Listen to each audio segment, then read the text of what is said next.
You can come to the very throne of grace with no inhibition because of the work of Christ on your behalf. Our text today is 2 Samuel 6, the unusual story of Uzzah and the Ark of the Covenant. At verse 7, and the anger of the Lord was kindled against Uzzah, and God struck him down there because of his error, and he died there beside the Ark of God. And David was angry because the Lord had broken out against Uzzah, and that place is called Perez-uzzah to this day.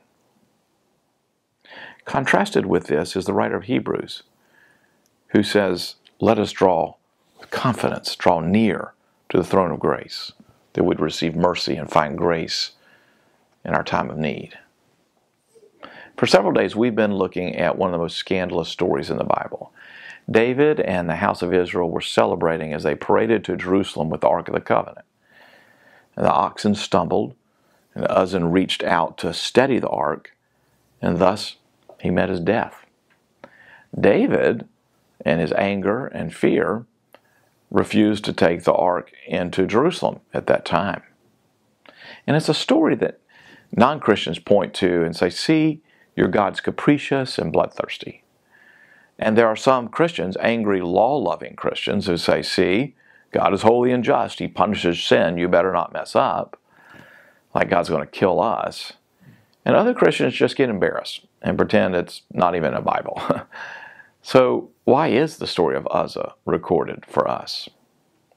I suggest this. It's a story to wrench our hearts with the futility of self-righteousness. It points us to our desperate need for the gospel of the grace of the Lord Jesus, whose blood fully and finally atoned for the sins of the people. It's true that under the old covenant, you dare not get too close to God lest you die. God cannot and will not tolerate sin, even if it's well-intentioned. Uzzah seemed noble and religious. He was trying to protect the ark.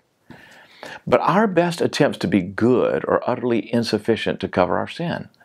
The story of Uzzah points us to the new covenant, where the ark was too holy to touch, becomes the symbol of God's grace. In Jesus, you are made holy. Once David saw that the ark's presence brought blessing, he brought it into Jerusalem with unbridled joy. That's a picture of the abundant Christian life. You need not fear getting near to God. Rejoice. You're welcome in the presence of the King. And that's the gospel. That's today's good news. You can get more like this just by clicking right here, or better yet, subscribe if you haven't done so already. And I hope that you have a joy-filled day.